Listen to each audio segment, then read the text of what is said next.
was in 1984. There were myself and seven of my pals, seven of my friends. Gay Gay friends. friends, all involved in the theater a little bit somehow. We're all at brunch. And we all started talking about what we were hearing stories about. And rather than be concerned about how we might be at risk, we were pushing it away, how it was the older gay men. It was those gay men in their 40s who've been partying too hard in the village. It was gay men who there were all kinds of reasons why we really were sure it wasn't our circle. It felt far away. It felt far away. That was 1984. By 1994, of the 8 of us, 4 were dead and 2 were HIV positive.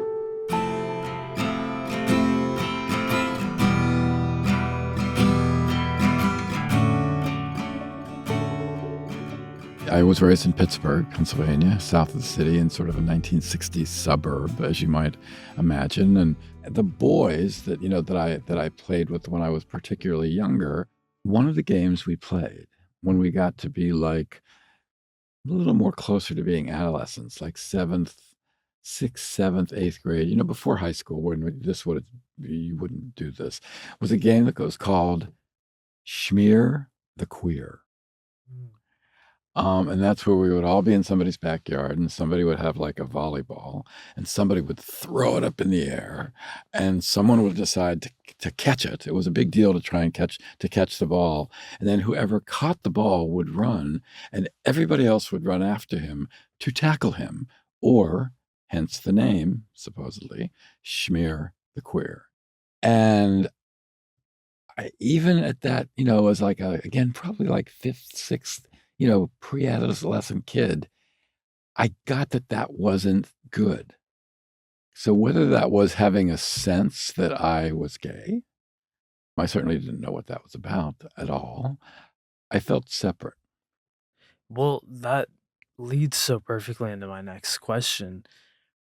At what point did you know that you were gay? I knew what piqued my interest. I don't know that it was necessarily sexual interest at that time. I got up early Saturday morning when I was a little kid, like literally at 7 or 8 in the morning, to watch Tarzan. Wow. And I know was about Johnny Weissmuller in his, very sexy loincloth. And one of the kids I grew up with, his name was Don. And when we were about in 8th grade, what began as wrestling with each other turned into more than wrestling with each other. Wow.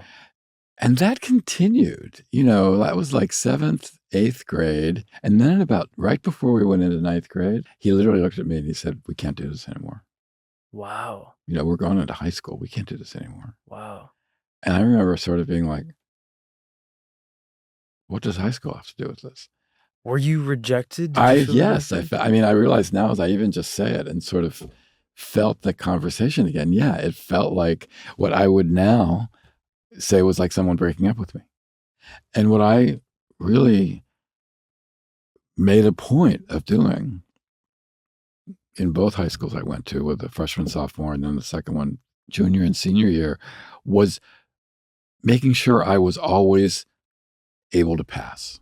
I sort of kept everybody at bay, because meanwhile, I'm seeing kids, even back in the 70s when I was in high school, early 70s, who were having a horrible time because it was clear they were gay, even if people didn't recognize it like they do now.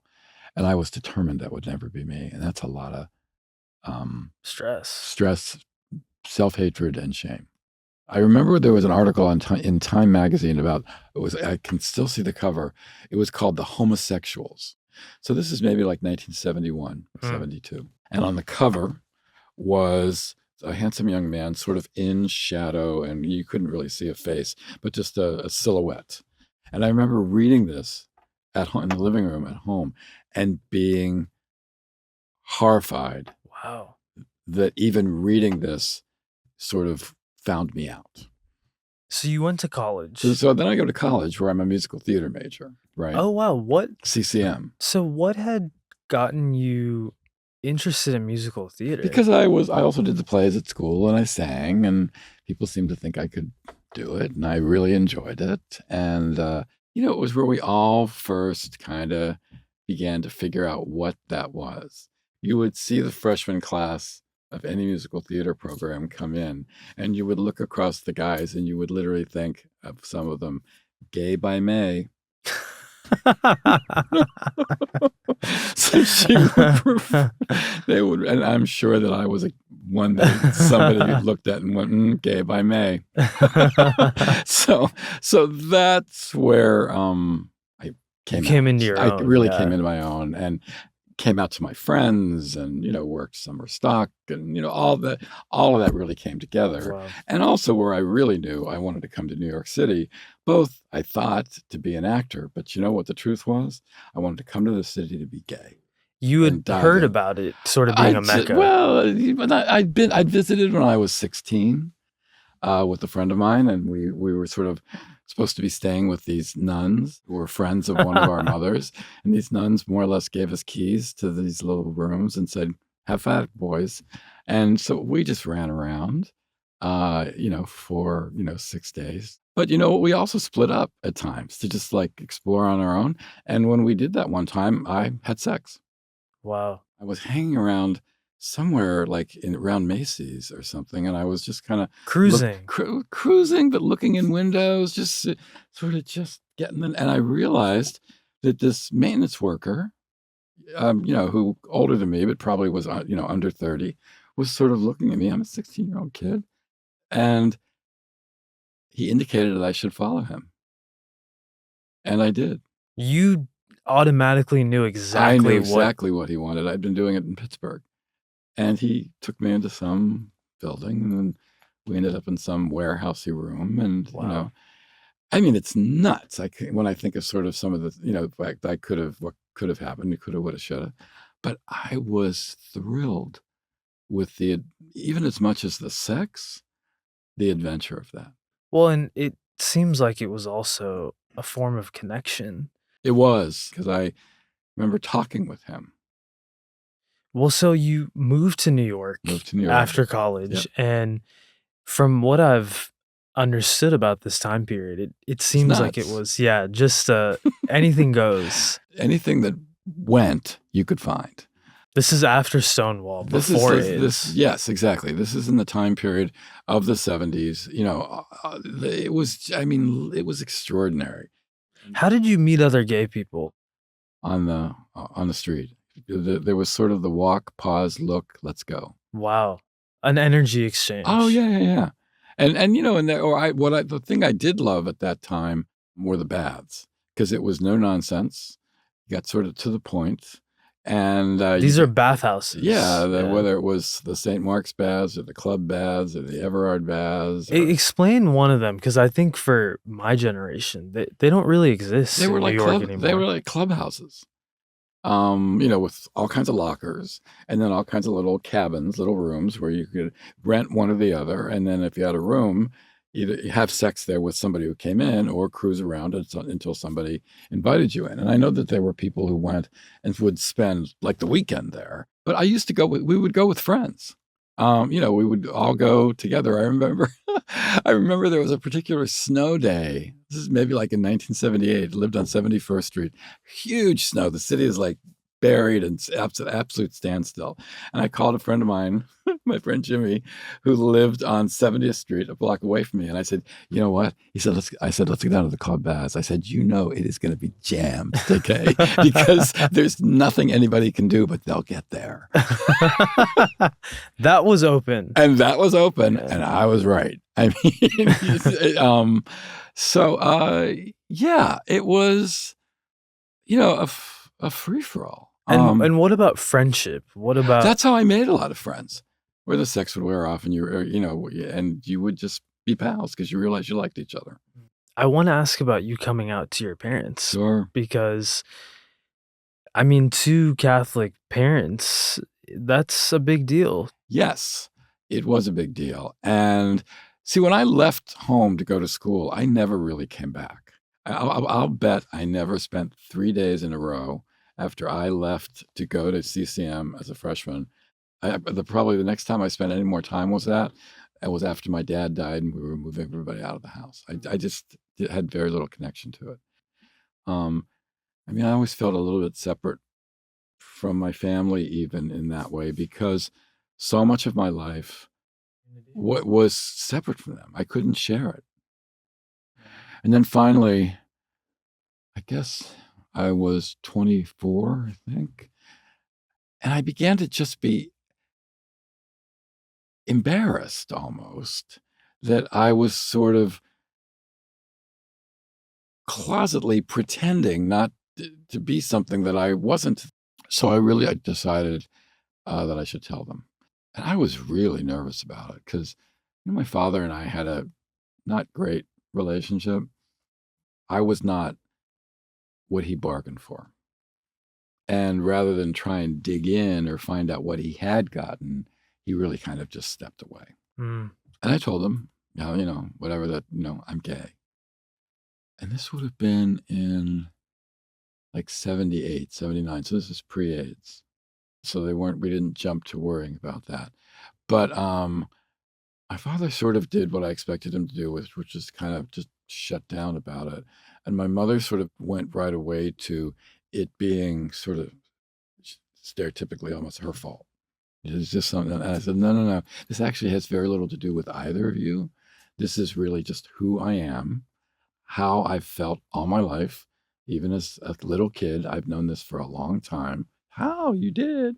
And then we kind of just moved on. I wonder if you can talk about the first time that you heard about AIDS.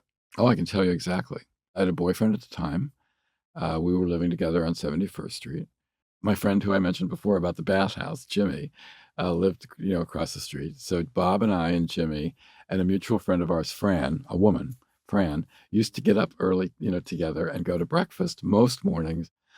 And it was July 3rd, I think was the day. And we'd gone to the Greek coffee shop at 72nd and West End. And we used to buy the papers, the Post, the News, and the Times, and share them. And I think Jimmy maybe had that article that said rare cancer in homosexuals, I think was the headline. And he passed this to me and said, "Did you read this?"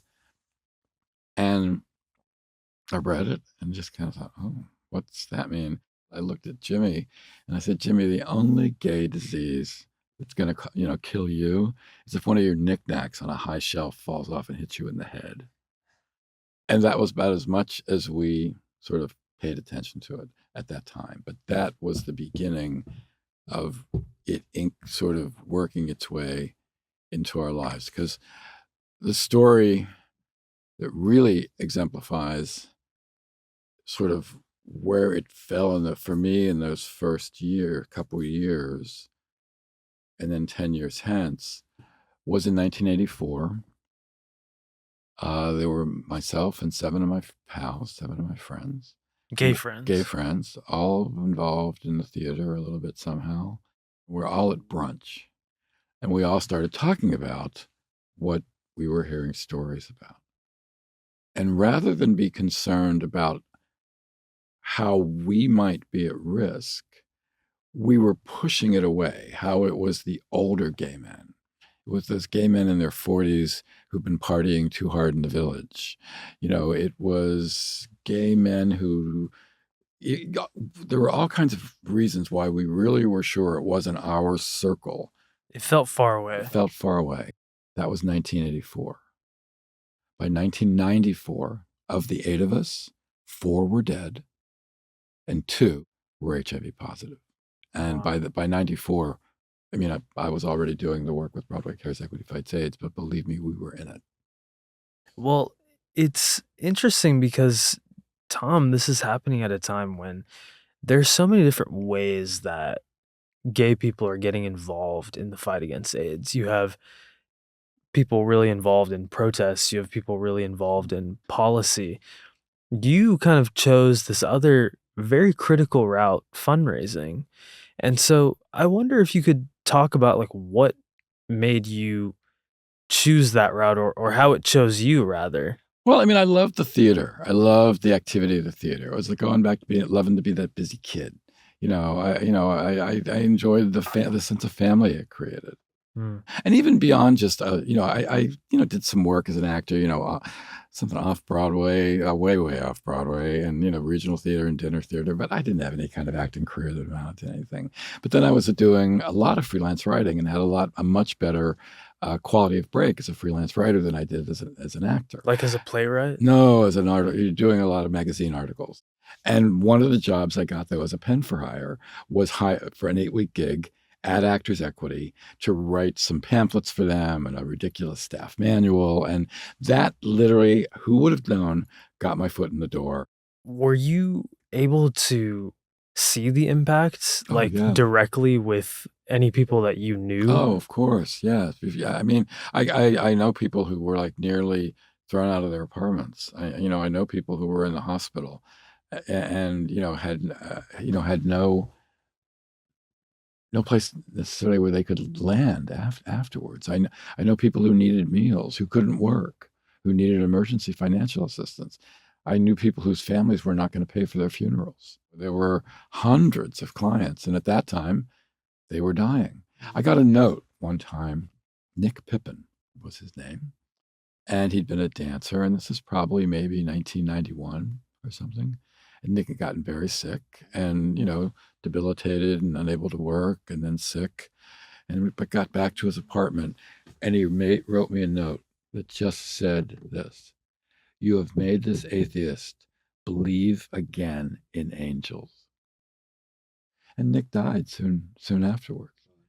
Because for a lot of these guys, when they would get a disease like this, your insurance is what covers you. Yeah, or insurance that wasn't covering you. You know what I mean? Because believe me, there were insurance companies who were not interested in doing this, and a lot of folks just weren't insured.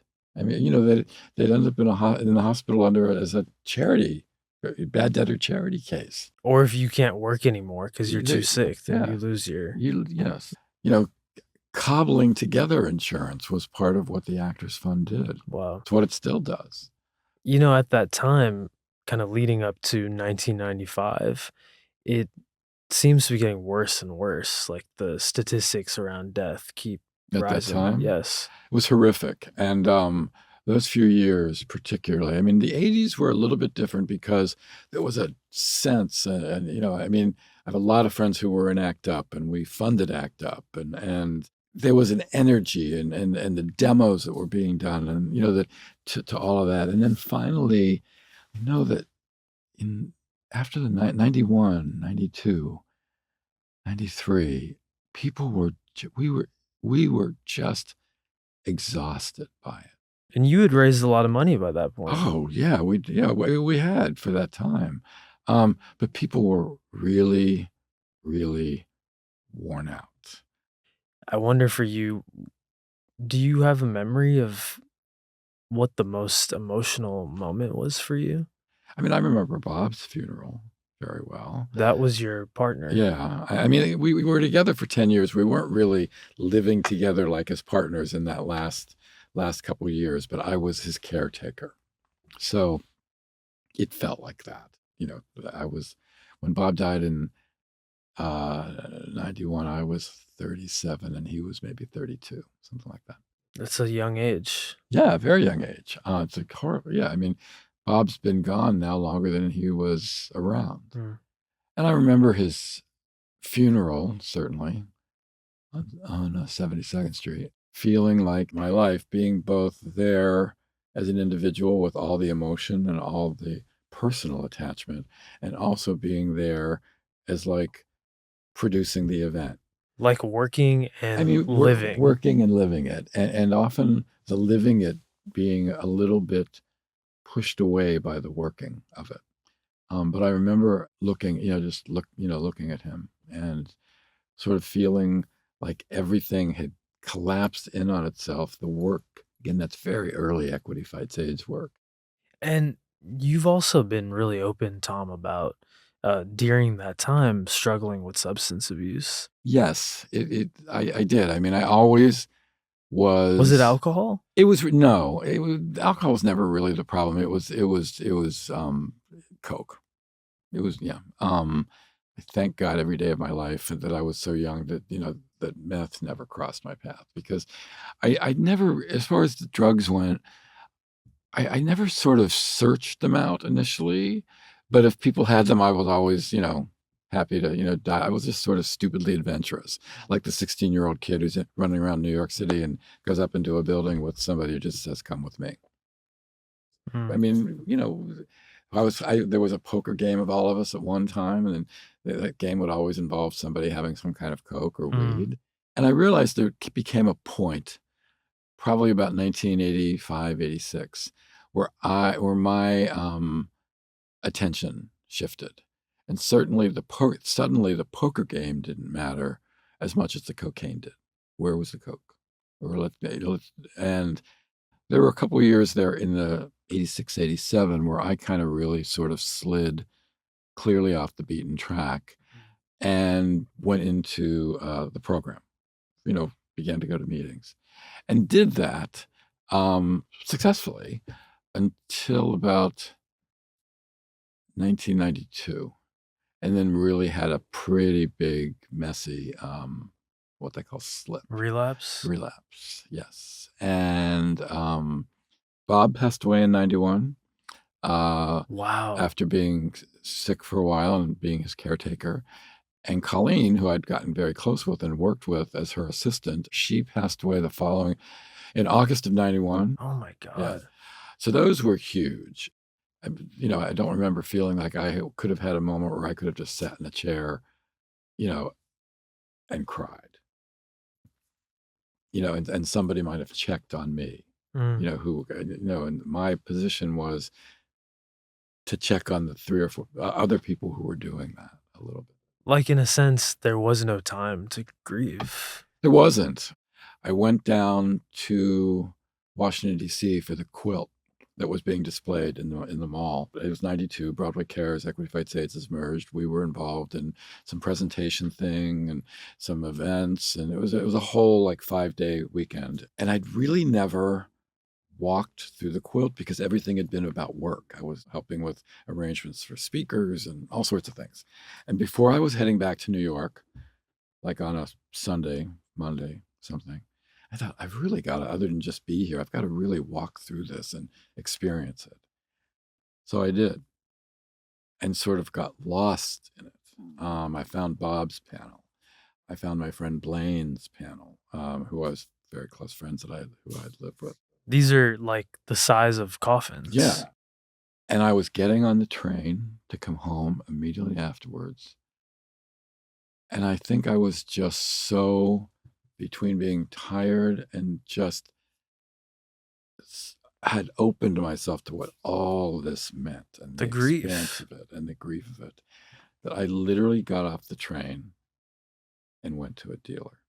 And that was sort of what kicked off this really sort of massive relapse. And I was, sure that if I could show up for work and keep my obligations and, that things were fine.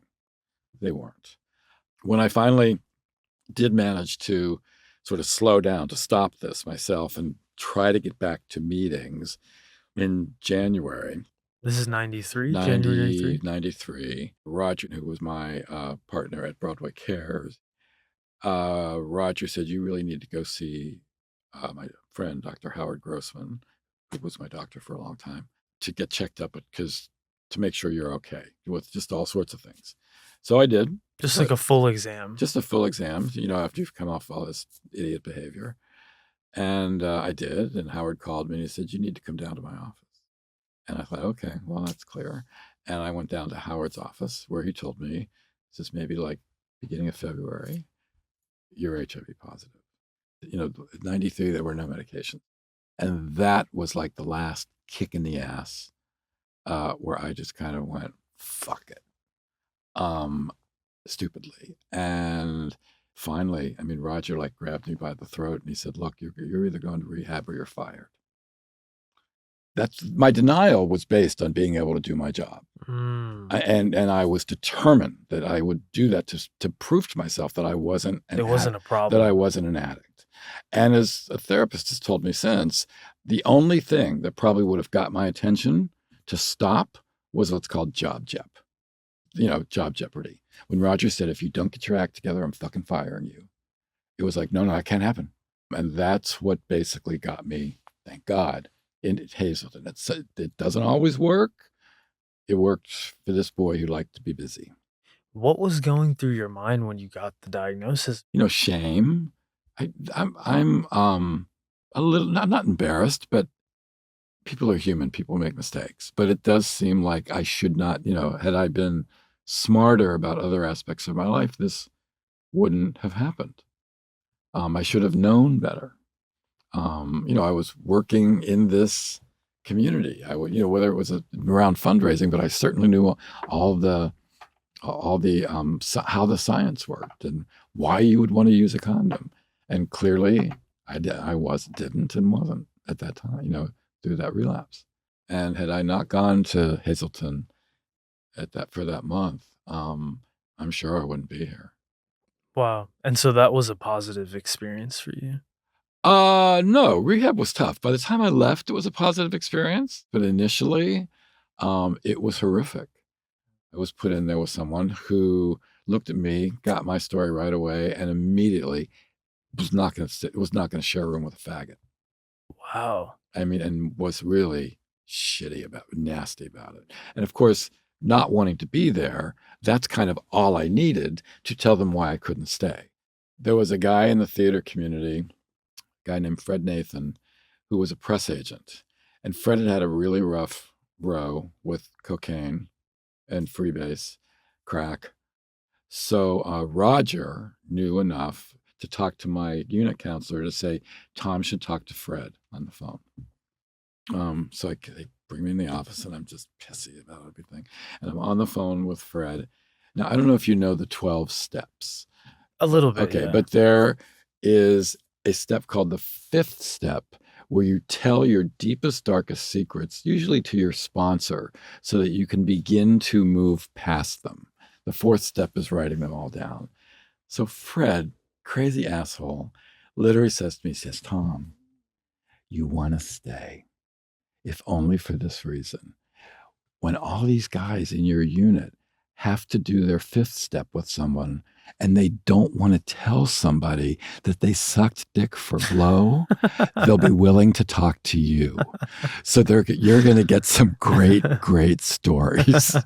I feel bad for laughing, but it's funny. It was funny. And the worst part is, that's why I stayed. I stayed for much more ultimately, but Fred was just smart enough to know that salacious sort of ridiculous story would slow me down enough to go, okay, all right, I'll go back to my room.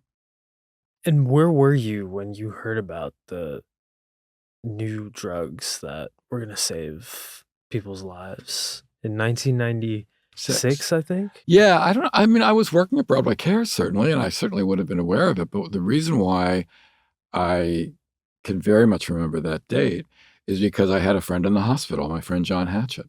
John was going to die. He was, weeks away, months away at most from this taking him out. He was down at St. Vincent's. And we went down to see him. And then suddenly, word kind of leaked that John had gotten a hold of, I think, through being at St. Vincent's, this new drug, this combination therapy, and that suddenly he was like getting better. He's a perfect example of someone who just hit the lotto with how those drugs came out and where he was in his life at that time. But the sad thing about that, there are friends of mine who, if they had lived another 6 months, they would have hit the medications and they probably would literally still be here today. And I have other friends as well who, if the medications hadn't come exactly when they did, if they came 6 months later, they'd be gone. There wasn't a moment like at the end of Longtime Companion when we all rushed out on the beach and hugged each other because, oh my God, there's medications. I think it was, as I remember it, it was more like, oh my God, there might actually be some hope here. It was almost like whispered because you didn't want to shake it by screaming it. You didn't want to somehow jinx it or embrace it and then be told, no, not quite what we thought, not yet, because there'd been lots of that. So it was more of a quiet resolution. And then you began to literally see people have like a Lazarus moment where someone like John, who was clearly on his way out, we'd more or less gone to see John to say goodbye, was suddenly like, John's out of the hospital. Wow. We're going to dinner with John. Wow. Fucking John has a new boyfriend. Well, you just retired. Oh, yeah. Tom, on December 31st after a long 36 years at Broadway Cares Equity Fights AIDS. And you've raised $300 million. Well, we've actually raised more than that. I mean, we've raised, it's crazy to say. I mean, we talk about the money that we've granted, but we've raised just over $500 million, over $500 million. Well, I mean, there's no doubt that your work and work with Broadway Cares Equity Fights AIDS has been such a huge part of the story around putting an end to so much of the death in the 90s and 80s. Sure. What is the next frontier of this fight and this issue that, so much of your life has been defined by? Well, I mean, when I think of what Broadway Cares continues to do in the future, there needs to be access points where young men like yourself can have access to PrEP so that they don't get sick and then spread the disease. There needs to be places where long-term survivors can congregate. Public policy work that's done so that some of the stigma that folks are trying to reimpose, that's fought against. Right. So I don't think that any of the need to do this, while it's changed, will ever, and I know for some this will be heresy, go away. This is a show about history and teaching history as a young people, but it really sort of ends up being about passing things down from one generation of queer people to the next. And having lived through so much of this particular history, what do you want to pass down about it to? You know what I'd like to tell you? And then you thinking of looking here across the table at you and seeing thousands of young men and women, non-binary folks behind you, is something that a therapist told me when I first got sober in like 88 and let's say around 1990. And I was filled with anxiety about, could we do enough? What were we going to do? How were we going to do this? And she looked at me and she said, look, she grabbed a card off her table. I was sitting across from her. She grabbed a pen and she was writing something on the back of the card. She handed me the card and she said, it's 4 points. I want you to read them out loud. And what they said were this. Number 1, begin where you are. Number 2, do what you can with grace. Number 3, move forward in faith. And number 4, ask for help. And she said, you'll be fine. You'll figure it out. Wow. And that's what I would say to anybody of a younger generation who around anything is going, what the fuck? Begin where you are. Ask for help.